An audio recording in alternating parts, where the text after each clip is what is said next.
Hello and welcome to the latest episode of the Analytics Are For the Nerds podcast.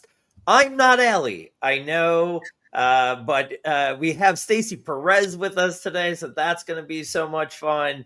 It's going to be a really good show. We're going to talk about a lot of dumb, fun shit. So let's go. Pick it up, pick it up, pick it up, pick it up. You see the drippy, I'm fitted up. Hop in my car and the giddy up. Secure the bag, yeah, I get the bag. Film festival, it's just a golf clap, right? They don't actually give you like a real clap. I feel like it's very, high society. They're not going to give you Yeah, it's like a queef clap, like I'm never gonna get that image out of my head. Queef like clap. that Moana. Very clear 101 in this biggest foot in the mouth draft. And the 101, it's very clearly Rex Ryan, because that guy has definitely put some feet in the mouth. 100%. Guy loves feet, his white That's feet, good. Big feet, lots of feet in little the feet. mouth. I'm sure. So many feet. Long live Dolly Parton. Hold on, I gotta look up how she It's not. is. You're looking. Wait, do you not know who Dolly Parton is? No, I know who she is. I'm just trying to see what she looks like now. She's still with us. No, I want to see what she looks like now because, like, 10 years ago, I would have. Oh, I still would. 100% still would. Absolutely. How old is she? She's got to be like 80, right? Are you judging me? I can't see you because I'm looking We at have Google. that ticker. Let me see. You're And judging. the double mustache and that is fucking gross. So welcome. I do want to be clear, though, that I have earned one, and Lou is depressed. There's a big difference. Lou is still trying to convince 16-year-olds he's cool, and they keep telling him they don't want weed from him. They can get it from anywhere. I hit him so much. I don't. Oh, whoa, Stacey. Man, that hurt. That kind of hurt. You want to go backstage for a second, collect yourself? Jesus, man. Oh my god, I'm so sorry. Yeah, no, that hurts a little bit. With Ryan, I'm Louis G here with Ryan Mura and Stacy Perez from Fantasy and Frames, right? Yes. And laughing at me right out of the gate. How are you? I'm great. Like I was telling you guys before, this has been the most fun I had all day was prepping for this show. And I do truly mean that, despite having a weird week. No, this is I can't wait for this. I'm so pumped. Well, we're always glad to have you. I know some people will watching today will know that I've joined Stacy on her Sunday morning tailgate podcast. We'll be doing a few more of those at the end of the year, and we have so much fun with those. I have a blast with you on Sunday mornings doing the start sit.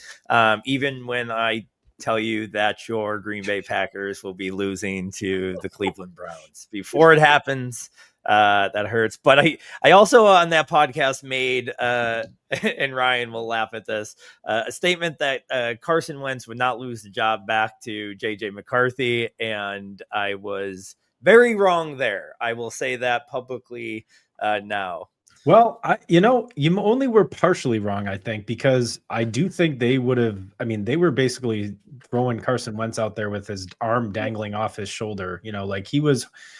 I really wonder how much of JJ McCarthy's readiness or lack thereof played into that decision. So I actually was about to give you props for that, but I'll take your self-sabotage too. That works for me. Well, before we get into too much football here, I can't just because Allie is not here. I can't not do everything and nothing. We can't just. So, Stacey, I'm sure you've been on before with Allie, who she tries to do some pop culture stuff, bring that to the podcast. So I was like, you know what? I could do this shit too. And so I even made it Halloween themed. Look at this. I got a couple little Halloween themed pop culture things for you. All right. Here's a little interesting fact because Allie's always coming with her dumb facts that I don't think are true at all, but whatever. I don't know where she finds them from. So she's on like Reddit and shit listening to people, but whatever. This one's real. I talked to a couple scientists today. 23% of Americans say Halloween are their favorite holiday. And that number is higher for women, 26% to 19% of men. So Stacy, I guess I'll start with you. Why are women always wrong? I thought you were going to ask me why do women love Halloween more, and I actually had an answer for that. No, fine. I'll give you that one. No, seriously, that I was going to ask. What is that really a thing? You think? I think it is a thing. I definitely think it is a thing. It's like I think what is like is it like the Mean Girls movie quote where it's like they talk about Halloween, how it's like the one time a year you can like dress however you want to and no judgment, you get to do whatever you want, and nobody can say anything about it. So I do think that it's a little more popular with women, which is kind of surprising too, given all those eclectic outfits that are out there. Ryan, thoughts? I mean, I don't know if it makes my top 5 holidays. Like, it's I think it's overrated. I mean, it's fun for the kids. I like it for, with 2 daughters now and like their trick-or-treating age and everything. Like, that's cool. I love doing it for them and putting it on for them. But I mean, as an adult, I don't know. I mean, I guess I don't want to like be the fun police either. I like when people have a good time, and if they enjoy things, I'm not going to be like, oh, you shouldn't enjoy that. It's fun. I guess, going to Halloween parties, themed parties. I mean, I get it, and you get to dress up. I do think that women prefer it more because, maybe like the younger women like to dress a little scandalously and, like you said, free of judgment. I mean, I still think there is judgment going on there, but you maybe just ignore it on Halloween. But yeah, I'm all for it. It's just not really like my favorite.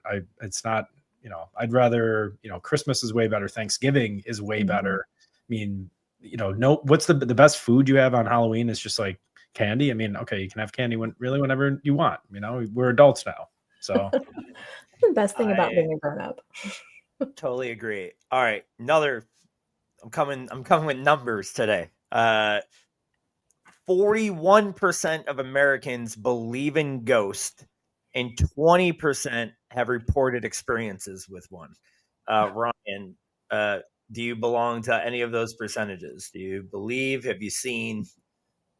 I mean, I'm gonna give another lawyer answer here, but like it depends on your definition of a ghost. I mean, do you believe in souls? Do you believe in? I mean, yeah, I do.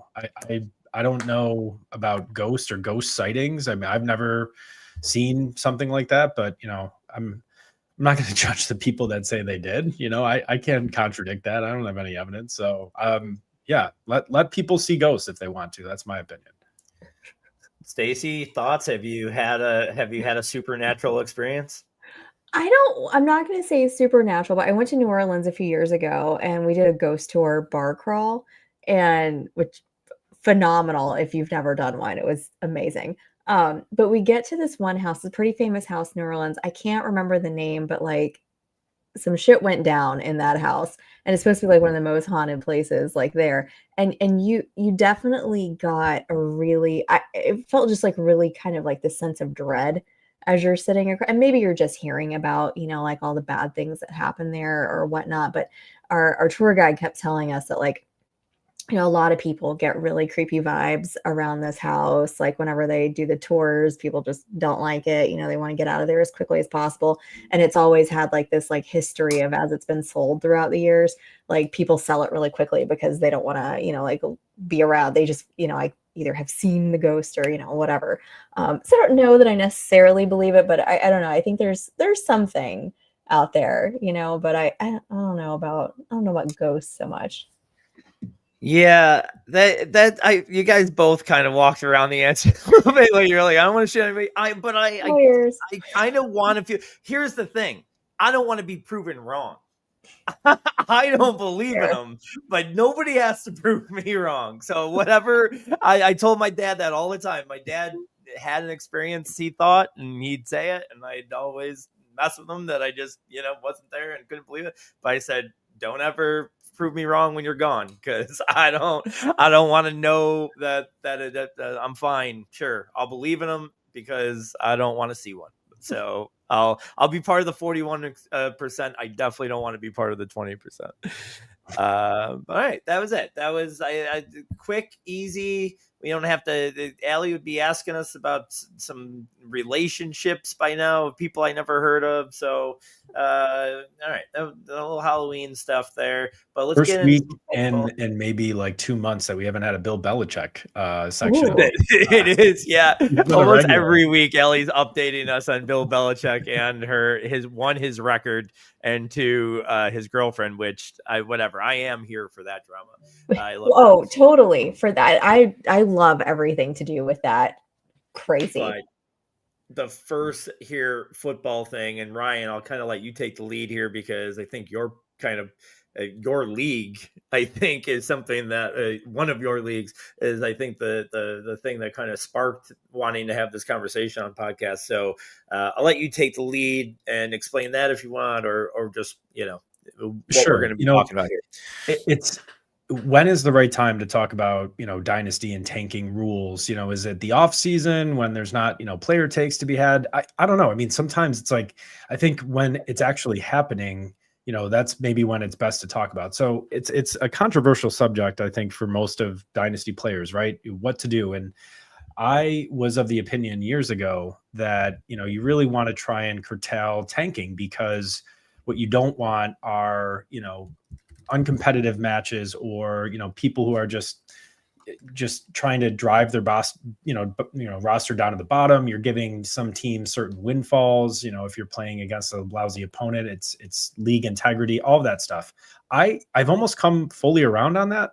I rather look at this now in a way of, league health, right? How do you make sure the league is going to have health and prosperity for years, right? And you want buy-in and engagement from all of the managers. So if you have a tanking strategy and there are no rules against tanking, I actually think you're more bought in, right? And so if you are tearing down your roster and you're going to say, look, I'm realistically 2 to 3 years away from being a contender, so I'm going to sell off these older guys, I'm going to get picks, I'm going to build for the future. And I think as long as you agree to, I mean, if you trade away a future pick, right, you have to commit for that year. But usually you're acquiring those picks, so you're setting up the roster for somebody in the future. So I've come around, and I think that you should not have rules against tanking. It's a hot button issue. Stacy, in your experience, I mean, what have you seen in your leagues? Are you for it, against it? Do you have any take on this?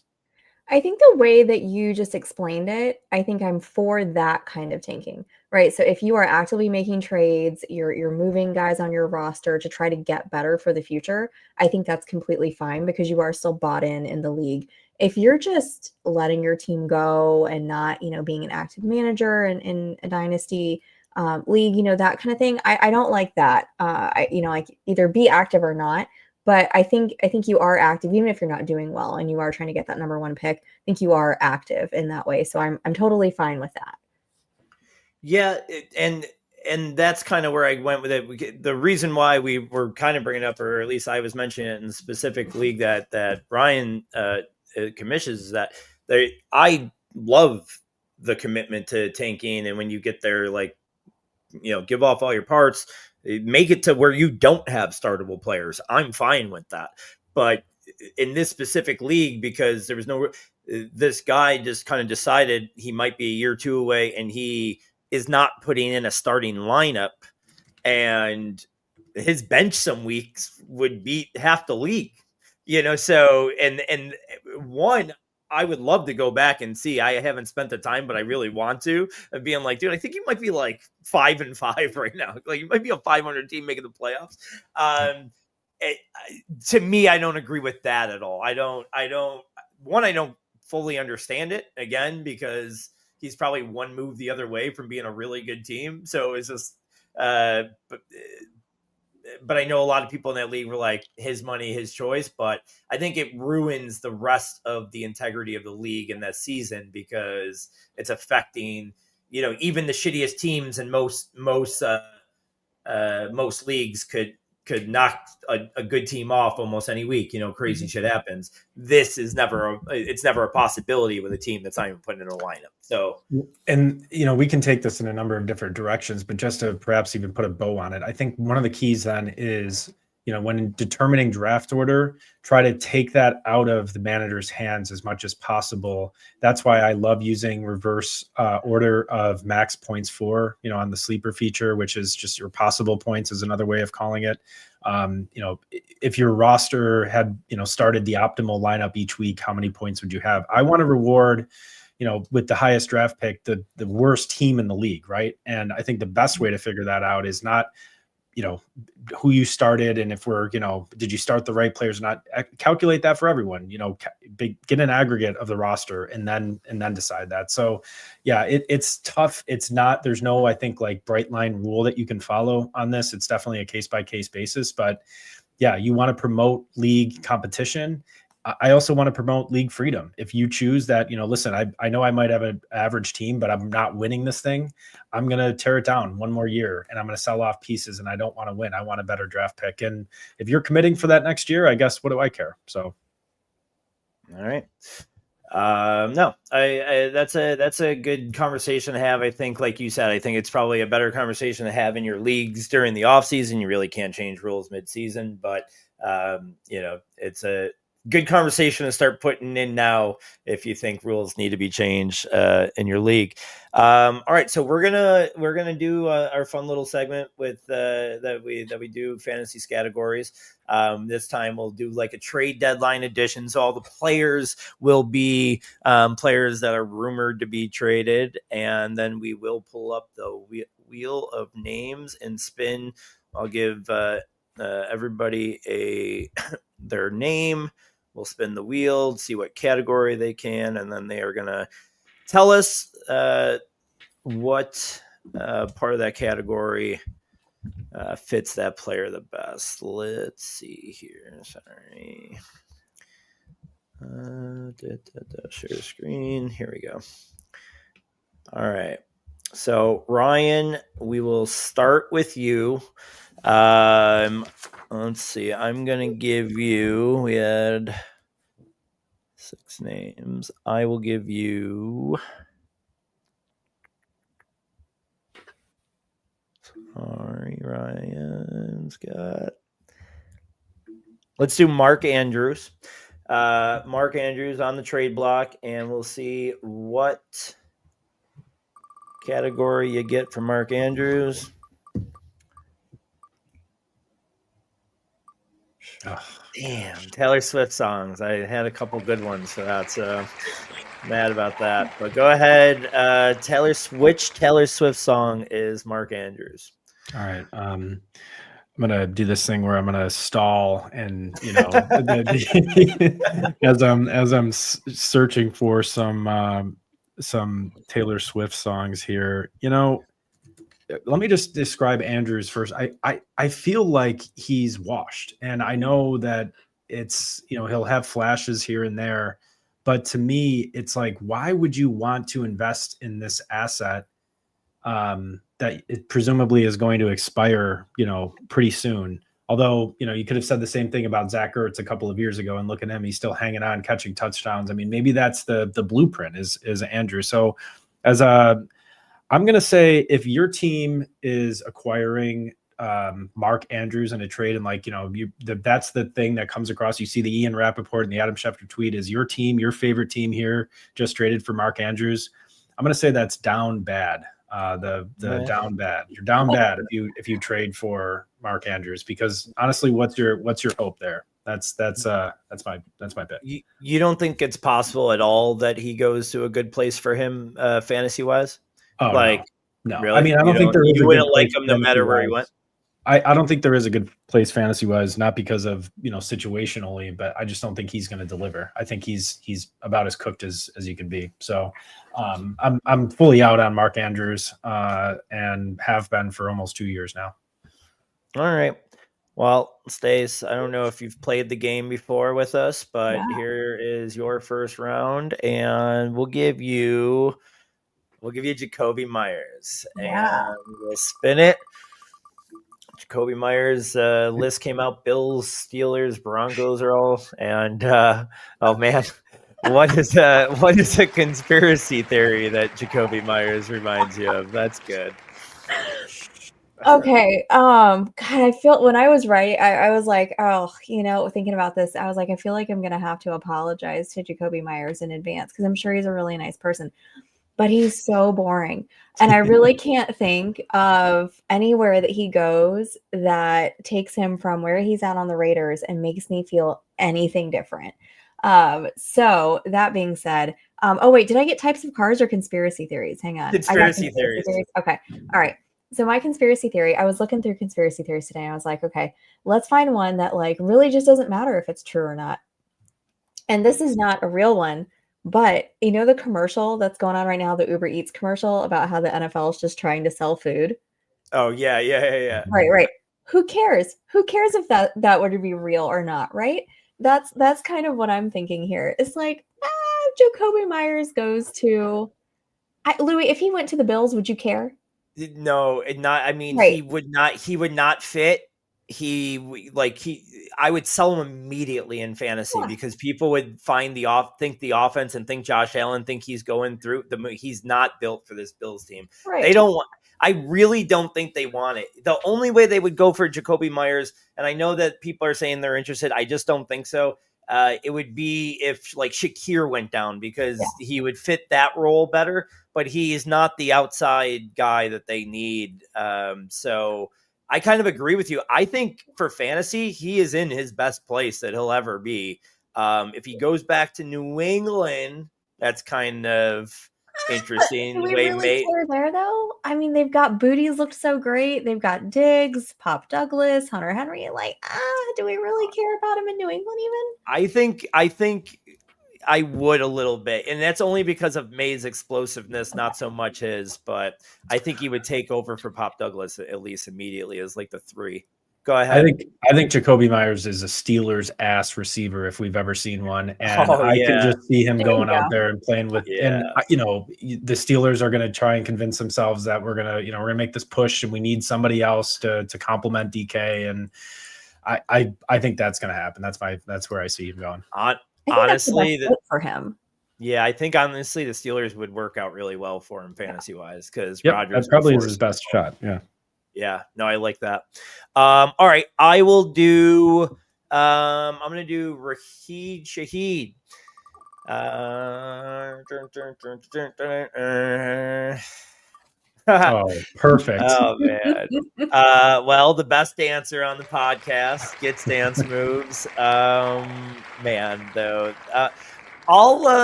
Okay. I'll go with like the quick step. And I don't know if you guys know the quick step's actually faster than the waltz. Read a fucking book. I don't know if it's faster than swing. I gotta imagine swing's pretty fast, but either way, I wanted something fast here. I'll go quick step,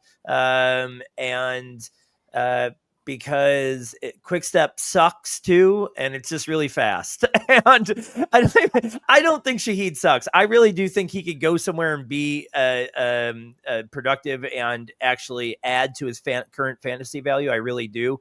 I'm saying that as a kind of a bitter Bills fan that thinks they might. I like him for this team. I just think that Shaheed, I like the idea of Shaheed for the Bills team. I don't think that they would use him. I just don't think that they want Josh throwing the ball down the field. So I think he would just be a wasted asset. And you know what they would tell us? Well, he's drawing attention down the field. So we opened up more in the middle, and I'm going to fucking hate them so much. So I'm not bitter about Shaheed. I think that almost any trade for him will benefit him. I don't know if the Bills will. I truly don't. Like I would be trading, just as I said, I would be trading Myers. I think I would almost be trading any wide receiver that went to the Bills right now because I don't trust the offensive coordinator to know how to use them. And I think that anybody that got traded to the Bills this week, I would be looking to trade immediately because of the insulated value that people would expect to come with Josh Allen. All right. That's just my rant. I'm sorry. All right, Ryan, Who's your other guy? Let's see here. I will give you Kirk Cousins, which I don't. After watching him last week, I can't believe that anybody would want him, but the name is still out there. I think it's the most likely quarterback name. So Too we'll bad I do didn't Kirk get Cousins. Taylor Swift songs for this one. It'd be Cardigan. That's good. There's a lot of good ones. Oh man, type of car. Oh gosh. All right. Kirk Cousins is the Hyundai Elantra of vehicles. All right. He's going to get you from point A to point B. It's going to be the most boring drive of your life. I mean, nothing against Hyundai Elantras. You know, I don't really know much about them, but, you know, just standard car, right? It could be a Honda Civic, something like that.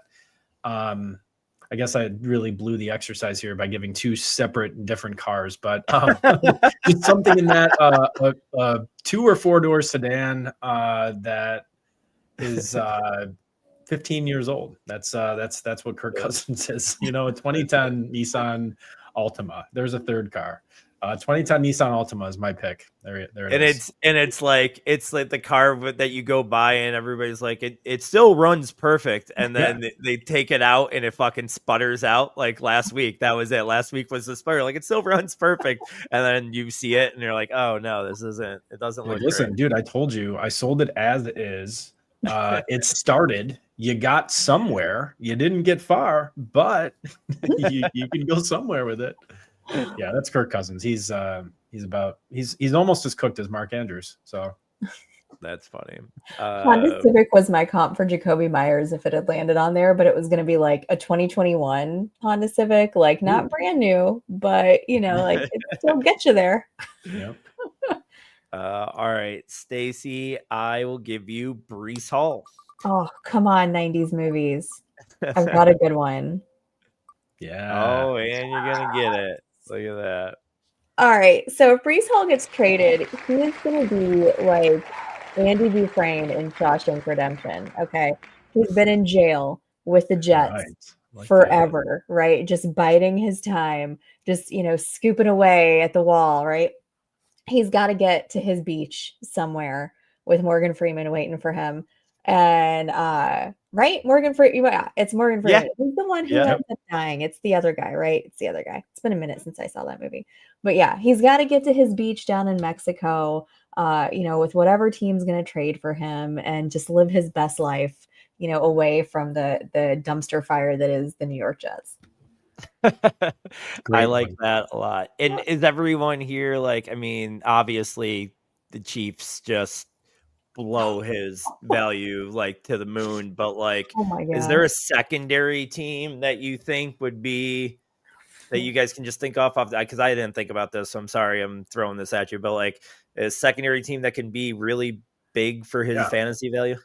Oh, the Chiefs is nice. It's hard to get better than the Chiefs. It's really hard to be better than Chiefs. I mean, there's got to be a team that you can think of right now, but like, is that LA wouldn't do it? Like, I think they like Vidal, like, and Hampton's a few weeks out. Let's say, all right. What about Houston? Ramondre Stevenson has a toe injury or something. Let's say they're like, yeah, this is bad. We still don't trust Travion. Like, Breece Hall comes in there. I mean, I'm legit super excited too. Yeah. Yeah. Where? New England? Yes. Oh, they wouldn't trade him in division though. Well, sure, but you said, let's how realistic do you want to be? Sure, but this is the fantasy football podcast. Did you not hear the word fantasy? Sorry, you're right. We're talking about Andy Dufresne. All right, give me a little leeway here. All right. Interdivision, just like Flacco going from the Browns to the Bengals. It's fine. Yeah. My last guy is gonna be David Njoku, and I got Tailgate Foods here. I will do Tailgate Foods. I'm gonna go with just the sub tray here because it's consistent. It's always good. It's the easy one just to grab, right? And so when it's there, but if you were in need and didn't have any food, you got there, you had to get to the tailgate quick, and a fucking Subway or Subtray showed up, you'd be ecstatic. You'd be like, this is the best food I've ever had in my life. So I think that's going to be the Rams here next week. I think the Njoku's going to been good and consistent. And I think the Rams are going to be like, oh, wow, no, you're the best tight end we've ever seen. And I think they'll trade for him. And I think he murders it there. Like legit would be top 5 tight end rest of the year. I guess I need to be careful saying people will murder it anywhere because there's been too many murders in this league. So I should maybe not, but he'll do really well, I think, in the Rams. So that's what I'm looking forward to. Well, that was fun. Thank you, Stacy, for playing that with us. We were going to do, let's see. I think we got time. Let's just do real quick. We'll do some dynasty moves here before the deadline. You could say whether you're, a rebuilder or win now, just any example of guys right here before the trade deadline that you might, and it doesn't necessarily need to be trade related, but just current values. A trade offer you'd be sending out this week, and a trade offer you'd be trying to sell this week. Ryan, I'll start with you. So my first buy was going to be Cam Scatterbo because I do think it's worth at least checking the temperature of that owner. But I hate saying that because I feel like everyone's always like, oh yeah, go check with the owner of Scatterbo, after he just, broke his ankle, compound fracture. It's like most people are going to hold in that situation, right? I mean, it's really not an obvious sell situation. Like, I mean, he looked good. He's still only 23. Like, wouldn't you just hold him in that situation and hope he comes back to 80% of his form next season? Like, not if he's on a win now team that got really hurt by the injury. Yeah, you might be able to get him from that. For sure. But that's the only reason why. It's because I think it's overblown as to how available he really is. But I'm going to go with someone who I do think is available and has not done a lot. So you're making more of a leap of faith. I'm going to still stick with Luther Burden here. I'm never going to give up on this guy. Maybe he's going to be, somebody is going to hold me back in years to come. But like, there's buzz around DJ Moore going somewhere, even if that doesn't happen, do you really see DJ Moore part of the Bears next year? No. Rome Odunze, pretty good, solid number 1, but could Burden come into a substantial role in the second year of a Ben Johnson offense? And, can they finally figure out a way to use all that skill that I think everyone can see in flashes? Yeah. So I'm still buying Luther Burden. So if that owner is panicked at all, I think you can get him relatively cheap compared to where he was drafted early second round, most likely. Stacy? Yeah. I'm sorry, Ryan will come back to you about your sell, but go ahead on your buy, Stacy. If I'm a dynasty manager right now, I am trying I'm just going to keep it with the guy that I just talked about with Breece Hall, because like, if you wait till after and he goes somewhere, like he goes to the Chiefs, he goes anywhere besides the Jets, you forget it. You're not going to be able to afford him. So try to get him right now before he actually does make a move. They're on a bye this week. And I know they just played Cincinnati, right? He looked amazing, threw for that touchdown pass, but he's had other good weeks this year too. He's still only 24 years old. I think he's going to be a huge asset wherever he lands. So if he's one that I'm trying to get right now, on dynasty leagues, before he ends up just completely outpriced. I love that call. And it just reminds me though of a time where I tried to do this with a different player and team a couple of years ago, thinking that something was going to happen. So when the rumors were that Deshaun Watson was going to go sign in New Orleans, I went out and traded for Michael Thomas and tried, got Kamara and was ready to make that, the foundation piece of my team. And then he goes to Cleveland. I'm like, what the hell? How'd this happen? I got spurred. But I do like the anticipatory move, and you do have to take a leap of faith sometimes, and sometimes it may not work out as well. But yeah, I'm with you on that one. That's a good call. Yeah, I mean, I can't think of anywhere else that he goes that I wouldn't be happy with that landing spot. He's this terrible situation there with the Jets, but anywhere that he's going to go is going to be better than the Jets. 100%. Sorry, Jets fans. Ryan, sell. Sure, my sell is going to be Joe Burrow, and I am just concerned long-term for him. I think you still have a lot of name value with Joe Burrow, and it's long enough from the injury that like, now there's, potentially rumblings that maybe he could come back at the end of the year. And like, there's this hope that's going to come back around. He carries a big name with him. He plays on a really good offense. He is still a good player, but he's 28. Next year, he's going to be 29. I'm ready to flip the deck for a younger, if you can get Burrow for, Burrow, I think it would take Burrow plus for May at this point, but I would do that. I would do Burrow plus or Burrow for Dart plus. I think you could do. I'm doing that in a heartbeat. You can get Dart, I think, and something for Burrow. I'm doing that. So I am willing to move him.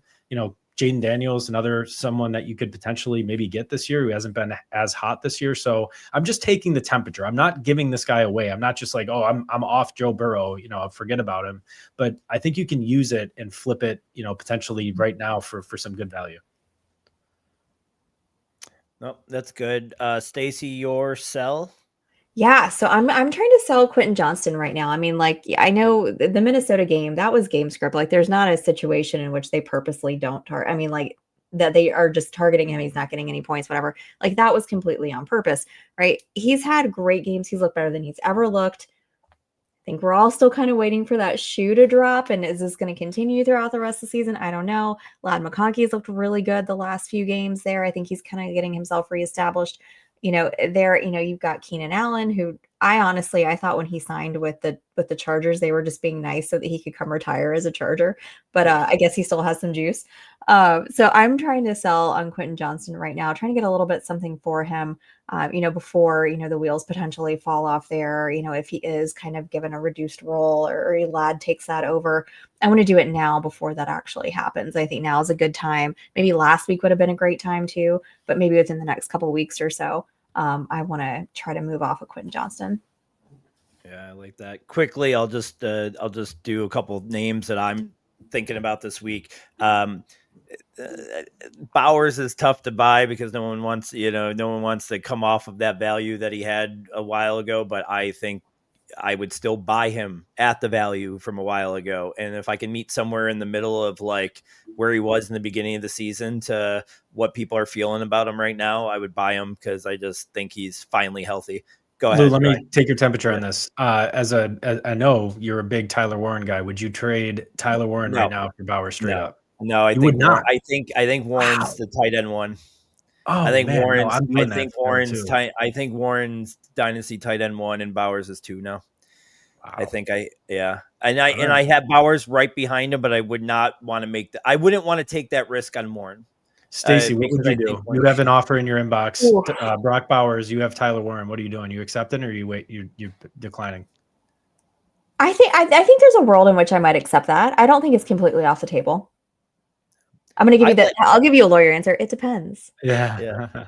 I love Bowers. Trust me, I love him, and I still have him really, really close to his value in the beginning of the year. I just think Warren even exceeds that now. I think he's going to be that good. But one other name in buying, and this might even be a little bit more in even redraft than it is dynasty, but Shaheed or Olave are probably most definitely getting traded.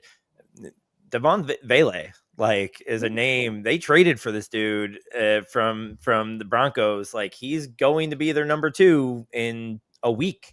So new quarterback, lots of losing game scripts. I think could be a guy you could get for a 4th rounder. Like, whatever. What, Ryan? I got some magic beans I can sell you too if you want.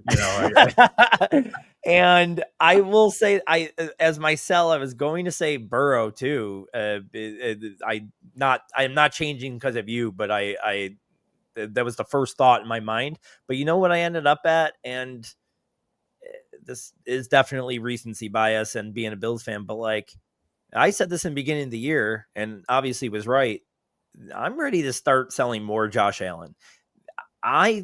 Until this coordinator change, and I'm not, but here's the thing. If a coordinator changes and comes and changes the whole thing, you think that like Josh's mindset now has been be more conservative, protect the ball. And a couple more years a couple years of this is just going to stay in you. Like, he's matured as a player.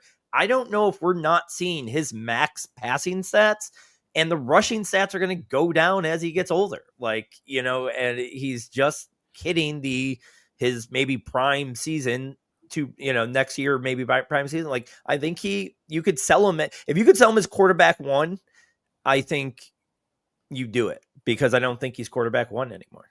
I really don't. Who's QB1? It's a really good question. It's a really good question, because Lamar is hard to do it. I mean, it's obviously Daniel Jones. What do you want from me? Oh, God. It's obviously Daniel Jones or Kenny Pickett. I don't know what's done. Indiana Jones. It's one of those two. Is his proper name now. That's really. Oh yeah. What's it now? Yeah, Indiana Jones. You can't call him Jones. Daniel Jones anymore. Before we get into our week 9 cats and dogs, we got to take some accountability, Ryan Mira, for our week. I had a couple of good calls, just some really. Listen, calls. I highlight the good ones too, but our cats and dogs from last week. We'll start with Mira's cats. He picked Drake May, who was quarterback 2, James Cook, who was running back 2. Listen, hold on, time out. Quickly, Drake May did get sacked 5 times. All right, I knew he was going to have a hard time, but he did also still throw touchdowns. So damn it, I have no defense. I love the justification. You did pick Quentin Johnson, who put a fat 0, so that was a good one. And then you picked Travis Kelce, who was also tight end 2.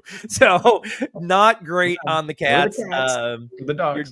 Your dogs, Rodgers, QB 15, whatever. It wasn't horrible. Your running back was running back 8, Kimani Vidal, which was a great call. Wide receiver was Dubs, the wide receiver 38, third on his team. And your tight end was the same as mine, Mason Taylor, which was a great call. He was tight end 8. No, Mason Taylor was tight end 8. Tucker Kraft mac and cheese would be tight end 1. Right. Yeah. I'm talking pre Sunday night. Yeah, I think a lot changed. He was tight end 8. I don't think 7 people beat him on Sunday night, but still a good call. And I had him as my dog too. My other dogs were Caleb Williams, who was quarterback 20, Rico Dowdle, running back 33, not great. Alec Menard, wide receiver 44, which was better than he was being ranked, but not great. My cats, I did pretty good. I picked whoever was the San Fran quarterback. That was quarterback 14. Judkins, maybe I get a little injury luck there, but running back 49. I did say CD Lamb, and he was wide receiver 29 and third on his team in scoring. And then Hawkinson, who was tight end 23. So I did some good on some cats. But man, last few weeks, not the best for us in cats and dogs. We'll do a little bit better this week. I think we're going to be on. And now we have Stacy, who I know will crush hers. So let's get into cats and dogs. Trying to get our 2 boys ready to carry them to golf tournament before practice, right? 12 cats live across the road. Our door's open. Screen's broke. We need to get a new screen door, but the screen's broke. So you can come in through the screen, but you can't get back out of it. I turn and look, there's a little kitty cat in our kitchen. So I said, what are you doing in here, little kitty cat? By that time, the cat turns, tries to get back out. That screen won't go that way. Cat starts going, meow, all crazy. And I told our players, we need more dogs. Bo's barking in the back. I have to go shut Bo up. Mel's like, what's going on? I said, there's a cat in the house. Cat in the house? I said, yeah, there's a cat in the house. So I told our players, I tried to let it out the front door. Meow, meow, the cat's still going crazy in there. And I told our players, you need to be more like a dog. We don't need a bunch of cats in here. Looking in the mirror. Do I look good? I got my extra bands on. I got my other shoes on. Be a dog. We don't need no meows. We don't need no cats. We need more dogs. So it's after I play that minute clip that I must tell you that we have about 7 to 8 minutes for this segment. So we're going to run through them pretty quickly because we got to get into our last segment so we can get our hockey player out of here. So let's run through them quick. Stacy, I will start with you. Why don't you do all of your dogs at each position? Yeah. So first one at quarterback is going to be the aforementioned Indiana Jones. They're playing the Steelers. They give up the second most QB points all season. Love that. Running back is going to be Kimani Vidal playing the Titans. They allow the most running back touchdowns all year. They've given up 14. So I got to love that for Vidal. Wide receiver is going to be Jalen Waddle. I have had him on I guess he would be my cat list the last couple weeks, and only one of those was right. So they're playing Baltimore Thursday Night Football. Baltimore is allowing the third most wide receiver points. Waddle's been great since Hill went down. 23 points, 15 points, 20 points. Don't look at that Cleveland game, but I think he's good for this week. And then tight end, I've got to go with my guy Tucker Kraft because I'm always starting him. But Carolina is just a really good matchup for them this week. He's got 19.2% of that target share, which is second most behind Dubs. They literally are separated by one target. So, those are my dogs. Ryan.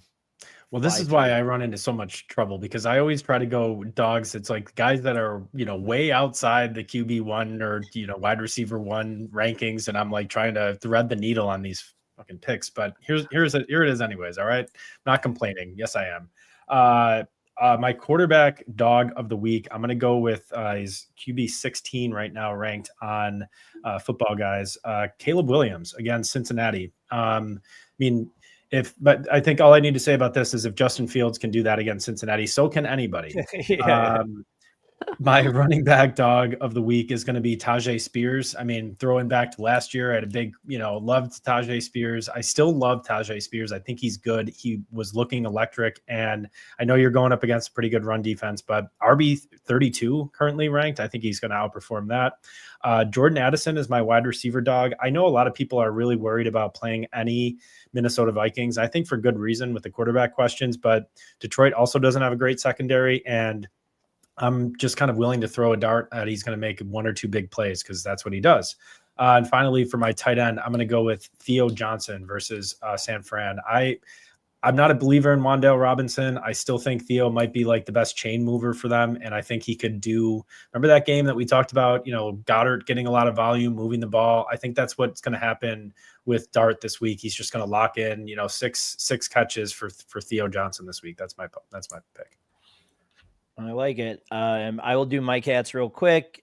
For dog, for quarterback, I'm going to do whoever starts for San Fran. I think that's a good matchup. Giants, as good as their defense has been, they have let up a lot of points to fantasy quarterbacks. My running back is Kamani Vidal as well. Stays for every reason that you said. It's good. My wide receiver, I think I'm saying this right. Shamari DK. I'm starting to buy him, and I've been on Elek Omanar like crazy all year, and it just doesn't seem like it's happening. I think it might be DK. I think he might be the one here, and he's emerging as a target hog. So I think he could really have a good game this week. And then I do think this is finally the Loveland week. To Brian's point, if Justin Fields can do that, Mason Taylor can do that. I think Loveland's finally going to have the week that we've been waiting for. I'm going to run right into my cats so we can get through the segment. My cats, Bo Nix. I'm going to try this again, but way tougher matchup against Houston. My running back, I think Bijan again. Another tough matchup. Maybe I just don't think this is the week he's going to get going. He's not going to be a top 5 running back. Metcalf, I don't know if you've seen that analytical spreadsheet that came out today about separation, but he is Keon Coleman-esque. And when I say Keon Coleman-esque, I mean they're the only 2 on that bottom left of the graph where you look. I can't believe how bad he was in that. I think that's going to start showing. And then my Kelsey is my cat. The Bills have been awesome against tight ends this year. I don't really know what to attribute it to, but until it changes, I'm going to keep fading the tight ends that play them. Ryan, we'll run back to you. All right, just quickly, remind me to have a debate with you on this separation score stuff because I think it's the most fraudulent stat out there that is just so misinterpreted from time, But anyways, we'll talk about that in the future. Cat QB of the week is actually Jaden Daniels. As much as I love him, do you really think that they're going to turn him loose with rushing in his first game back against the Seattle defense? I don't think so. And his passing numbers for the past couple weeks before injury were kind of putrid. Running back, I'm going to go Kyron Williams versus New Orleans. Again, his usage is going down. Is he going to get 10 carries? I think maybe that's probably about what he's going to get this week. So I'm not betting on him. I'm going to go against the grain here with Stacy's pick on the wide receiver. I'm going to go Waddle. I know that it's Baltimore, but I think Baltimore is going to come out with like a renewed energy with Lamar coming back. I think they're going to go on this run. I still think they're going to make the playoffs. And I just think that the Dolphins are a fraud. So just going to say that again. And then I'm going to go with Jake Ferguson versus Arizona as my cat of the week here. sometimes just can get squeezed out with the, 2 other mouths to feed and the running back carry. So I'll say that's what happens again this week. Stacy, your dogs. Cats. Sorry. Cats on National Cat Day. My cats are going to be for quarterback is going to be Bo Nix playing the Texans this week. They give up 11.4 fantasy points per game to opposing teams' quarterbacks. Don't love that at all. I know they're going to be missing Patrick Surtain and everything, but their defense is still good without him. Baltimore pass catchers are really just going to fall into that category of wide receivers for me. I just think this is a huge Derrick Henry game. Miami's rush defense is bottom 5 there. So I really think Derrick Henry is going to take over this game. Lamar is going to be back wanting to run a lot. So I don't necessarily see usage as much for Zay Flowers, Hopkins, Bateman, those guys. Running backs, I've got 2 also for you here. Minnesota, Jordan Mason, Aaron Jones. They get the Lions this week. Last week, Jones was back. Very excited for him to get back. Love Aaron Jones. But he and Jordan Mason split the carries for a total of 18 yards last week. That is so gross. The Lions are holding opposing running backs to 87 yards total and the 4th fewest this season. Last but not least, my tight end is going to be Hunter Henry. Atlanta historically is tough on the tight end. Plus, Henry's been kind of meh lately. Like, he hasn't seen a double-digit week since week 4. So I think they're kind of focusing more. Diggs is getting more involved. Booty's getting involved. They've got some other options there. So I don't see this as being a big Henry week. All right. Well, we will review next week, and Stacy, we will tag you in any good or bad that's coming from it, because this is going to be the turnaround. All right, quickly, we're going to have a quick draft here. Our draft is going to be the trade draft based off of the trade deadline. So, we're very open interpreted when we do these drafts. You can take it any way you want. And the order is Ryan 1, Stacy 2, and I am 3rd. So Ryan with the first pick in the trade draft. Who do you pick? First pick in the trade draft is going to be trades of NFL draft picks. That's the most exciting trade, in my opinion, because you get the trade, you get the value, and then you also get the player that they're targeting. You learn so much about these teams, their intentions. I love draft night. It's one of my favorite, weekends of the year. So yeah, I'm just going to go with the top trade, in my opinion, which is a NFL draft day trade.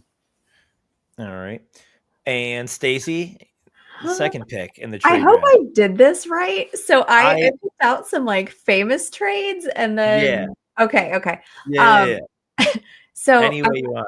I'm a big hockey fan. Tampa Bay Lightning. This trade involves our arch nemesis, the Florida Panthers. I hate the Panthers, and I hate that this trade worked out so well for them. But last year, they traded in the division, I might add, for Brad Marchand, who I cannot stand. Okay, they traded for him, the captain of the Bruins, which I still cannot get over, that the Bruins traded their captain to a division rival. He goes down to Sunrise, which is not a real place. That's another thing. But basically, they gave him up for a conditional 2nd round pick in the 2027 NHL draft. This man goes on to help them win the Stanley Cup for the 2nd time in a row, back to back. Boston Bruins, what are you doing? And I hate that it worked out so well for the Panthers. You don't have to convince 2 people less to hate Brad Marchand. We both hate him quite a bit as Sabres fans as well, so don't worry about that. My first round pick is when Kit Keller was drafted away from her sister in League of Dreams, right? Is that League of Their Own? League of Their Own. Kit Keller got traded away from Dottie. She was all pissed off. That sucked, but it led to some good drama later on. And then I think I will do this is good. Kerry Leitner once got traded to the Braves in 1948 from a minor league team for balls and bats. legitimately one of the scouts found this dude and approached him, and then we went to the team gave him shit like about just taking him, and they said, well, what can we give you? And was trying to work out. He was like, we don't need cash, we need equipment. So they gave him balls and bats for this player. I think that's one of the coolest sports trades of all time. Ryan. Nope, Stacy. Oh, Stacy, sorry. All right. Well, I got a Braves trade for you. This was the trade that we made with Boston to get Chris Sale.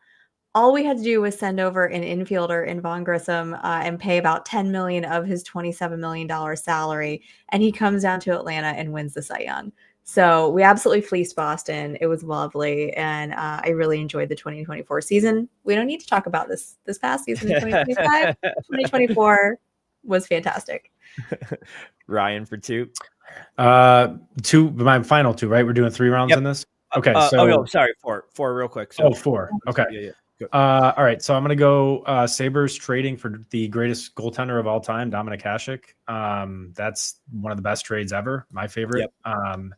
My third pick is just a white elephant. Why not a nice white elephant trade? That's my third pick. I thought it was going to be my last white one, elephant trade is really good. And I'm sorry, I did write 3 rounds. So if you guys aren't prepared, well, we could get the 4, right? Or no? Are you guys not prepared? Are we finishing at 3? I'm sure I can come up with one more. I've got one more really good one. All right, go I ahead. don't know about 4. My second one. Here's a little pop culture one for you. When Angelina Jolie traded in Billy Bob Thornton for Brad Pitt, massive upgrade. That's definitely a really good trade. No, that sounds like something Allie would have said on the show, but she would have said the vice versa of that. She would have been like, I wish she would have kept Billy Bob Thornton and traded him to Brad Pitt. That's so true. I cannot wait to clip that. That is so funny. I'm gonna clip that tonight and send it to her because she's definitely not watching. But that's really funny. So good. All right. So now back to me for 2. I will. All right. I was gonna try to just keep being funny, but I can't. I can't. If you guys did some real trades here. I mean, the Gretzky trade is the biggest trade. He's it was the best player to ever be traded in professional sports. Until the McDavid trade happens, though, of course. So yeah, to the Sabres next year, we know that's going to happen. But until that happens, Gretzky is the best player to ever be traded, and that shocked the world. And then for my last pick, I'll go. You know what? When I gave Debbie Naples my shitty tuna sandwich, and she gave me a ho-ho for it, and that was a really big win. And I don't know what Debbie Naples is doing these days. That was like 2nd grade. But if she's still making shitty decisions like that, call me. Give me a ring. Stacy, I know you said you only had 3, or do you have one? I only had 3. I'm trying to think of one, but I don't have any good ones. Not a problem. Ryan, anything on your list still that you wanted to that you didn't get to say? By list, you mean like in my mind? No, okay. I thought you may have had I didn't have a one. list prepared tonight. All right. So. Well, let me see if I had any others that I had on my draft board. Red Sox selling Babe Ruth, I thought, to the Yankees. That should be on there. When Jack Partman got traded midseason in Major League to the White Sox. I don't know if you guys are familiar with Major League, the movie. No, Mura hates everything about baseball. I do have one more. I realized I'm going to go with the Louisiana Purchase. That's a good one. Lopsided trade. That's a good very one. I was wondering if anybody was going to go historical there. You guys are both hockey guys. Chris Draper for $1. The Red Wings got Chris Draper for $1 from Calgary. Winnipeg. And he went on to play 1,000 games and win, so many Stanley Cups. So, all right. Well, that was so much fun. Ryan, we're going to get you out of here in time for hockey. Stace, for the rest of, there's not even a hockey game tonight. You get World Series. Let's all rush to go watch the World Series. I know Ryan is going to rush back from hockey to watch the end of it. Yeah, I'm going to hate watch the Dodgers. Thank you, everybody, for joining us for Stacy Perez and Ryan Mura. I'm Louis G. Please make sure to like and subscribe, or click on that little code up there. And we will talk to you next week. Good luck, everybody.